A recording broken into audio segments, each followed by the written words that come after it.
Eh bien, bonjour à toutes et à tous, et j'espère que vous avez la forme, c'est WordPress Sensei. Moi ça va super bien, il fait super beau aujourd'hui, j'ai un paquet d'énergie à vous transmettre. J'espère qu'il fait beau aussi quand vous regardez cette vidéo. Si c'est pas le cas, j'espère vous transmettre un maximum d'énergie, de bonnes ondes positives. Et bref, je vous raconte ma vie, ça n'a aucun sens. On va attaquer directement avec le tutoriel. Donc l'idée d'aujourd'hui, c'est de vous montrer comment créer une page de maintenance sur WordPress, donc comme celle-ci.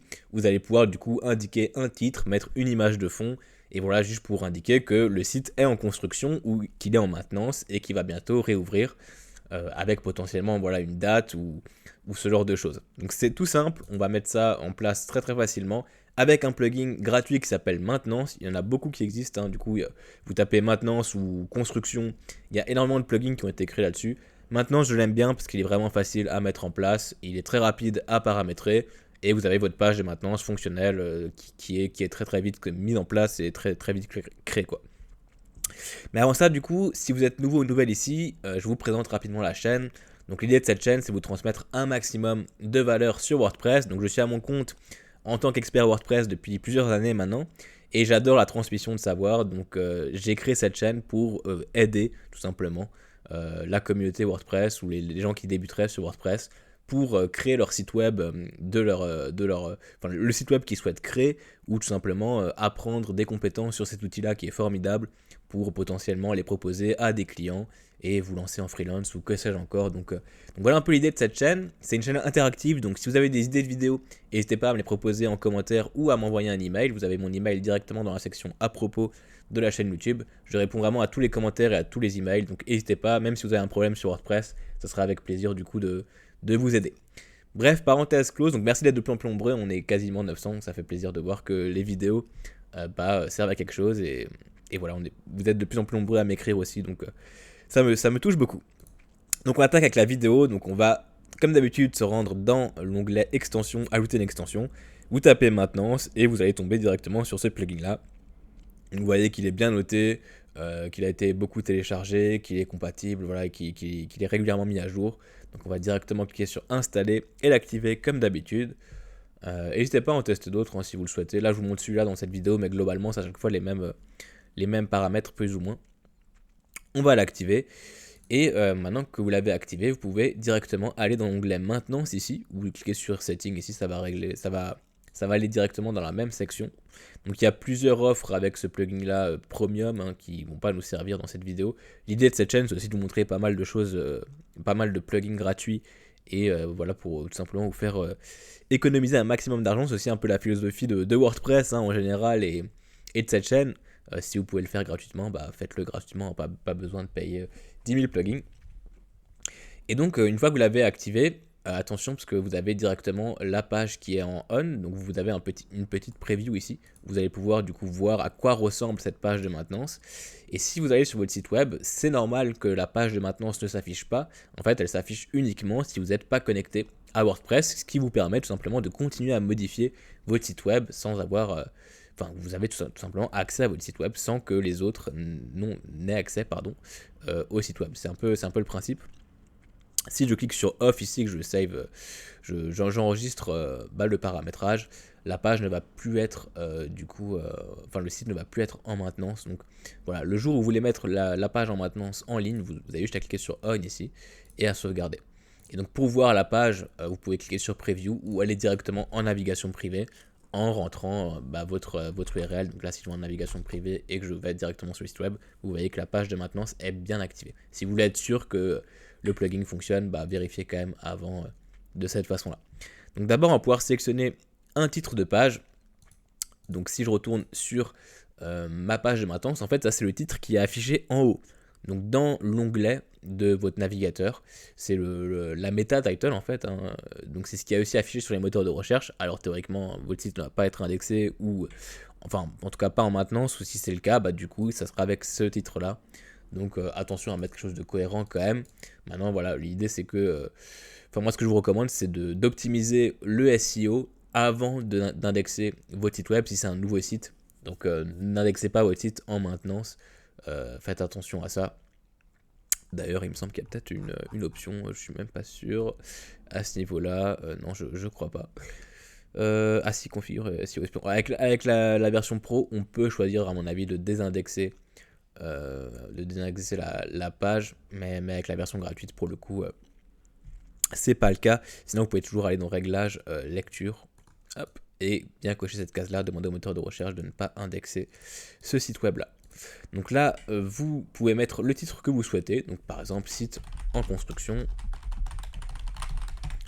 voilà typiquement. Le titre ici c'est ce qui est affiché voilà, en direct au milieu, donc là vous pouvez mettre ce que vous voulez, donc par exemple que le site est en construction, hop. Et la description, c'est ce qui est affiché juste en dessous. Voilà, on peut mettre par exemple que voilà, le site est en construction actuellement. Merci pour votre patience. Vous mettez vraiment ce que vous voulez comme message. Vous pouvez mettre une date, par exemple, si vous avez prévu de le sortir à telle heure, une telle date, vous pouvez mettre la date ici directement. Vous avez ensuite la possibilité de mettre le texte du pied de page. Donc ça, c'est tout simplement le copyright qu'il y a en bas.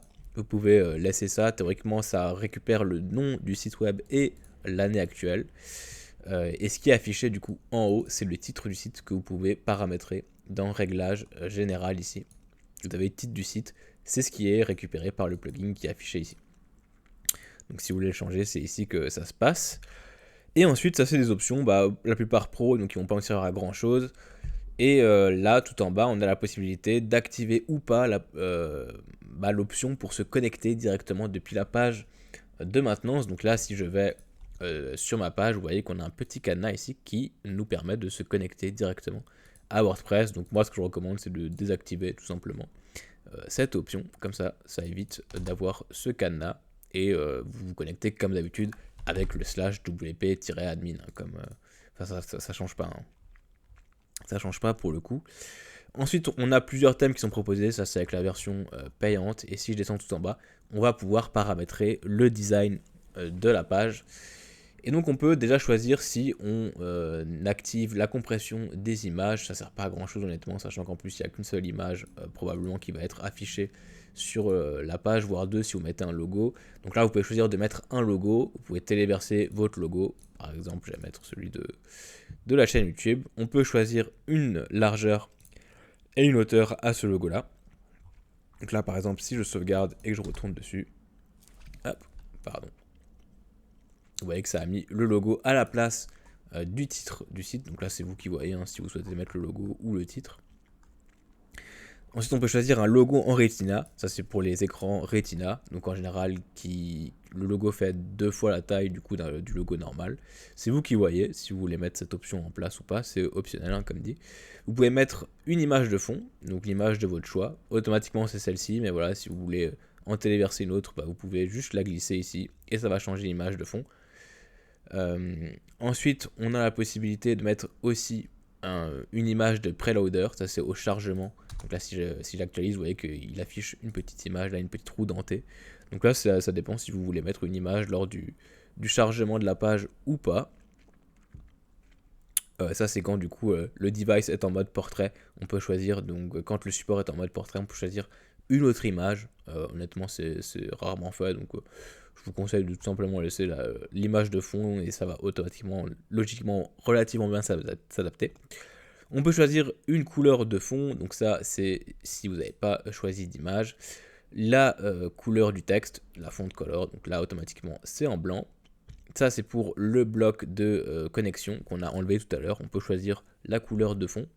On peut choisir la fonte de la page, donc automatiquement c'est open sans, mais on peut choisir n'importe quelle autre fonte. Ça importe pas mal de fontes de Google, donc ça c'est plutôt pas mal.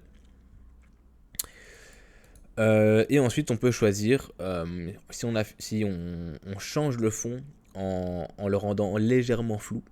Donc voilà, c'est une possibilité. Si par exemple là j'actualise, vous voyez que on a le fond qui est un peu flou, c'est sympa, honnêtement j'aime bien. Donc c'est vous qui voyez si vous activez cette option ou pas. Et vous pouvez définir du coup l'intensité du blur directement, donc du flou directement ici.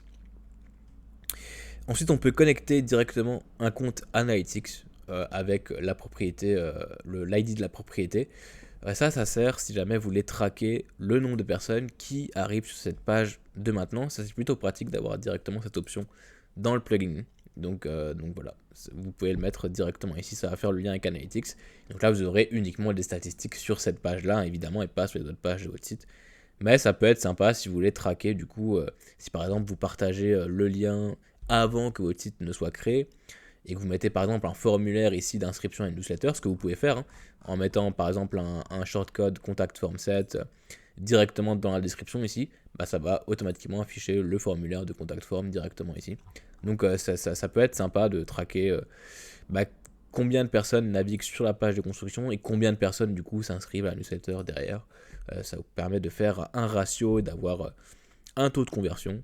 Donc voilà, ça peut être utile si vous aimez traquer, que vous avez des ambitions assez costauds en termes de marketing, et voilà, si vous aimez bien tout simplement analyser les retours que vous avez sur le site, ça peut être intéressant de mettre tout ça en place. Code CSS, c'est tout simplement pour ajouter du style à la page, donc sachez que vous pouvez développer un peu en CSS directement ici. Donc voilà.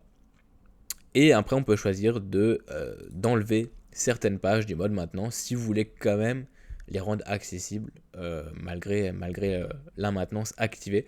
Ça, c'est aussi pas mal d'avoir cette option directement sur ce plugin là. Donc vous voyez qu'on peut vraiment faire pas mal de choses. On peut personnaliser très facilement notre page de construction ici. En quelques clics, on a l'option qui permet de connecter directement Analytics au site web. Et en plus, on peut exclure du coup des contenus si on souhaite ne pas activer le mode maintenance dessus. Donc voilà, on a vraiment un plugin qui est assez complet en gratuit. Évidemment, avec la version payante, on peut faire plus de choses, mais même en gratuit, vous voyez qu'on peut faire pas mal de choses, ça suffit largement. Et donc voilà.